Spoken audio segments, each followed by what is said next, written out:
Hey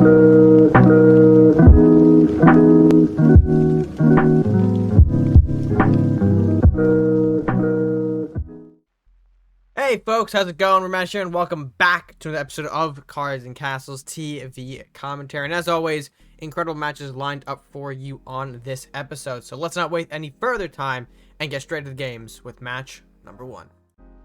Alright, and game number one sees Morte 10,000, taking on tophatjones, a green-white, taking on a yellow-blue. Bit of a different matchup to open up things here on this episode, but we'll see what both players bring to the table as tophatjones open up with a Salahar Rider, potentially bringing a reanimate deck into today's matchup. Things like the blue-yellow have been very reminiscent of big reanimate plays. You know, being able to bring out a lot of creatures early, pop a reanimate for huge value, and then support the late game with a lot of Crusader good stuff like Craxus and maybe even Arbiters. So we'll see if that's the case here. Morte, though, going with the Manfish, so actually seeing some green-white monster action, which you only see too often. We'll see if he's able to kind of do anything with that combination.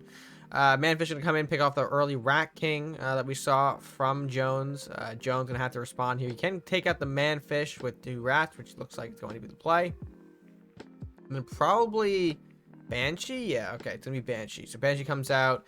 We'll push up here. We could have gone with the deflecting shield, but I guess you're scared of maybe having that pop on another unit. Onslaught, though, gonna kill off the Banshee for free. Well, I mean, I say for free. It costs the card here, but this is fine. More in a good position here now, pushing with the Wind Mage. Opting for Taria setup here, though, is Jones. That's going to get him some big value if it survives. It does not, though. Murder comes in, cleans that up very easily, putting Jones on the not-so-good side of things. Paladin going to come out now. All right, Paladin, another fine card here to spring into action. This does sort of kind of get around the Wind Mage attack, so, oh, maybe not. Dagger Storm with the 2 on Paladin.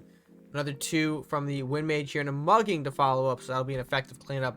Of course, if you guys didn't already know, bleed does pass through resolve, so even though the Paladin still had his resolve ability active, it gets negated by bleed because it takes away that stat line before any sort of resolve happens. It's kind of sketchy, but yes, that is the way the mechanics work, and so we're able to kind of bypass the resolve here and continue on putting on this pressure, as well as setting up a Colossus too, which would be pretty big. We'll take the 1 from Rat. Thankfully, there was not a global in hand to get punished for. We'll see Lumberjack, Berserker, and Fear of Battle, which I believe that was the Banshee spell. I forgot. I was about to say that couldn't have been main decked, but no, it was the Banshee Minor spell pull that we saw earlier. Rider into Kraken, though. Kraken will be pretty big here. Takes out the Berserker. Salahar trading with the Rat here. Wind Mage cleaning up the Lumberjack for free. And this actually means the Colossus now can move thanks to the effect of, you know, summoning a monster. The monster being Kraken. Freezing Pillar, though, to go down. Jones able to sort of slow this Kraken. That's going to approach him. That's very nice here. Obviously not trading with the Rider because we need some kind of body blocker to defend against this incoming Colossus. We'll see what Morte has in store, though. Trap going to activate here. Deflecting Shield does pop on the Rider here. Wind Mage going to take away 2. Colossus probably going to end up cleaning that up. Yes, it does for the remaining 4. Damage landing back onto the Colossus, however. But another Kraken to follow suit. Cleaning up the pillar for free. Very, very nice here. And seeing as how we're in turn 9, probably going to see the Yenaroth at the board. Yes, we are. Yeah, that's a good way to kind of freeze off this board, sort of give tophatjones a moment to reprieve here, kind of collect himself. There's a nice little combo, though, in hand, the Ice Weaving Craxus. That should be able to freeze off something here and maybe pop with Craxus, or we'll see if he wants to kind of forego that for now and just hit in with Craxus here. There are a couple different avenues you can take that, but still a little noteworthy there. Dagger Storm part 2 coming down, going to sort of kill off the Yenaroth here. No matter what he attacks. If he attacks the Colossus, the Yenaroth dies from bleed next turn, and he can just trade into the Kraken, which we saw him do there, which makes sense. We will trade into the Kraken, get it off the board here, and opt to freeze Craxus combo here. All right, so that combo did pop in a little early into the 2 additional cards here, Swordsman and Armory. Not too bad. We might be able to see Jones rebound here just a little bit here. More running out of options, perhaps. We will see King Crab pushed down the middle here. King Crab, a nice little way to, guys, I guess, counteract the Craxus here, even with the Armory. with Crackus being at what, 5'7" with the armor. It would be 5'8", which of course doesn't matter when you have the repost on King Crab. However, we do get a Cloak of Ice from the top deck here.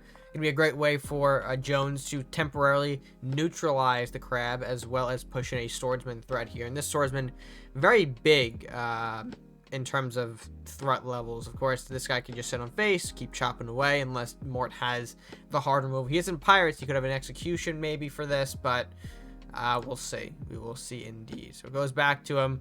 We got a Jira popping out now. All right. So a little Moth action. Moth Witch. All right. That could be good here. The Witch especially can clean up the Swordsman or the Craxus maybe. Okay. There's Moth. There's the Witch. Oh, we missed. We misplayed the Serpent Witch there. We saw he moved it down. I'm sure there was a bit of a misclick there on his part. It did not mean, the blow did just work out. And now with the Swordsman able to move freely and hit face, that would have done some devastating damage. So, I don't know. I still think that maybe was too early to surrender the game, per se. It was more than likely that he would be pushing with the Swordsman, and by that point, you just kind of move everything. Maybe you just kind of take the risk, and Serpent Witch stuns, cleans it up, you kind of proceed on with the rest of the game. But it might have been a bad situation to handle all around. We're not sure what was in Mort's hand that time, so I don't know. But overall, looks like Top Hat Jones walks away with the win. Congrats to him for taking this game. Kind of fighting from behind most of it as well, with a lot of the removal we saw early on. But folks, it does leave us to transition into match number 2. So let's go ahead and take a look at how that one went down. Alright, folks, and this should be a good one as zechknight takes on Derek Dudge. Of course, it's been a while since I've seen Derek on the board here, so giving a little bit of love here, see what he's bringing. He's bringing red-yellow, which, okay, it's going to be an Awaken build here. Red-yellow Awaken, Derek has been a huge proponent of that strategy, staying alive, so makes sense that he brings it back for this game. Up against yellow-white, which, unfortunately enough, if you're not already aware, these two colors have been making quite the moves in the rounds recently, thanks to Beastly's shenanigans with the Cultist and the Sacred Quest. This combination of colors is becoming more and more prevalent here. People are understanding really what global buffs deliver to the board, and it's been pretty dominant so far. So yeah, we'll see if Derek is able to overcome it, or if Zek's global pressure might be too powerful. I mean, we see the Cultist opening up here, so we're not too far off the money. We'll see how Derek responds to this. Looks like the Sunflower will continue to push into the Cultist with the Lumberjack. All right, that's fine here. Is that going to retreat the Cultist? Blessing of the Trends. All right.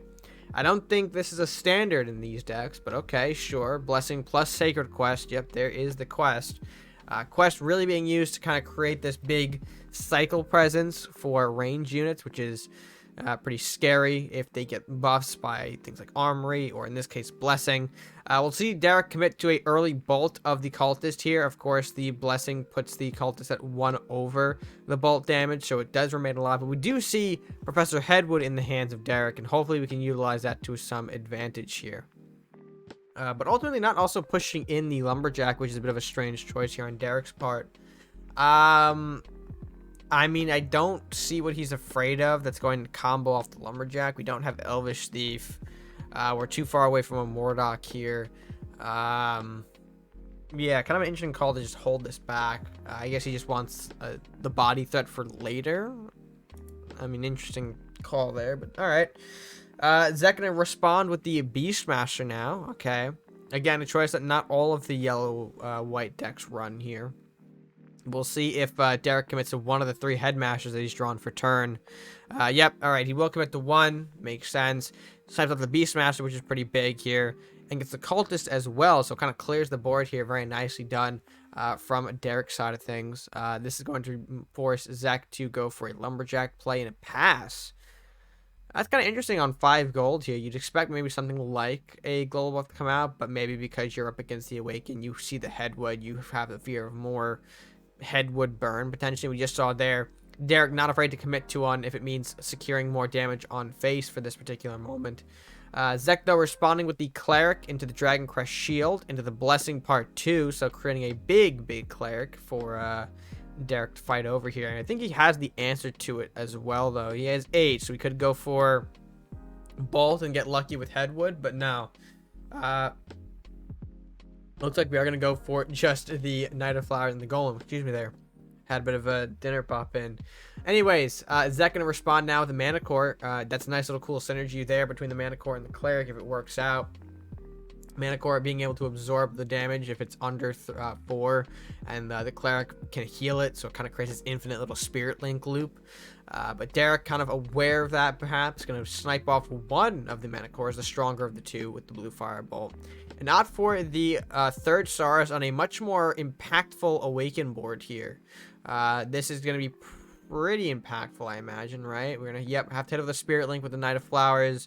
Get a little heal action. It doesn't matter. The Golem comes in, smacks for 8. Again, clearing the unit from the board. And Zech, of course, does have a bit more cards in hand to maybe deal with the situation, but not in a great spot. His board's been cleared a few times now, rushing in an Earth Knight Lumi combo. Alright, so maybe I don't think this is what BC's been running. Maybe it's some kind of weird hybrid of a bunch of different strategies. But of course, Derek now seeing a free shot on the Earth Knight will pick it off with the Craxus for some draw. That's pretty impactful, but instantly seeing that, Zech surrenders, so we have to assume that Zech was not prepared to take on the Golem in tandem with Crax, and we saw Derek could have made that bigger with the Rite of Awaken, push in for a huge amount of damage, which probably might have been the play here. I mean, trying to look back at his hand, there was not much else going on, right? Let me just double check here. Fear, Sunflower, yeah, Barb. I mean, we could have pushed Barb, but it still wouldn't have stopped us from running the Rite of Awaken onto the Golem here, unless we wanted to save that for Headwood. Either option is fine, but of course, that just means for now, Derek walks away with a game victory for match number 2. And very nice to see that deck pick up another win. The yellow Red Awaken, a combination that is certainly strong, but very underutilized because of the insane draw tool that is the dojo. Everyone kind of looks to that way and forgets that you have things like books, Knight of Flowers, that kind of benefit from Saurus as well. So, and as well, good to see Derek again back on the boards here. Good to see he's still doing his good thing. Anyways, with that being said, folks, we do have one more match to get to, and that is match number 3. Let's go ahead and see who takes our final spot in today's episode. Right, and it's going to be a bit of a clash between some high elo here. It's going to be HaydenHD taking on who I'm going to rename for the sake of YouTube monetization and stuff like that. I'm going to rename him to just Joseph. So we got Joseph on the green-blue taking on Hayden with the blue-white. Potentially some mystic strategies going around both sides of the board here, although Hayden does have a little bit of a rush variant inside blue-white as well. Opening up, though, is Hayden with the Lumberjack turn 1. That's nice. We like to see it. Hovel going to come down now. Hovel going to do a little bit here. We'll kind of maybe deter Hayden from putting in the 1 damage, but Hayden knows this isn't a heal matchup here. He can afford to take that 1 shot while he can. Get some draw out of the trade as well, which is not too bad for him. But now Joseph able to respond with the One-Eyed Maddie getting a Sea Witch. All right, a little bit of a synergy there because you already have a Sea Witch in main deck based on Joseph's hand here. This is going to force Hayden to simply armor up for the time being. A little unfortunate there, but I mean, he doesn't really have a play that's worth making, I guess. And this, of course, allows us to see what you get into a better position. Hayden with the Shaman for turn. That's something. Shaman is certainly a tool here. See what's now going to face. Going to take the 1, tying up the score here. But Lightning Blade onto that Skeletal Pirate, taking in a big chunk here. 6 more points, plus the 1 from the secondary Pirate. Like a second or secondary, whatever you want to put it that as well as following up with the Rats here. So Hayden does kind of need a bit of a big comeback here to regain control of the board, if you will. And Rat King, a great tool to do so. Pair that with a Mystic Journey, and yep, that's going to be a good way for him to secure the board. I think you make a lot of trades with nearly everything, if I look at this correctly. Yeah, I can pop the Maddie, can pop all 3 Rats, and the Maddie as well. Yeah, I think we already mentioned that. So yeah, not a bad spot for Hayden to be in here. Although he does not win out in the Hovel game at the moment. Joseph with 2 guys on board, or 2 Hovels, excuse me, on board to produce 2 Rats each turn. He does need something here to really kind of control this before it gets out of hand here. Centaur, all right, that is going to take out one Rage, going to take out both of them. Very nice. Of course, the Rampage will pop one Hovel, and the Centaur will be able to move again and pop another. So Hayden able to control the output of incoming rats, which is nice here.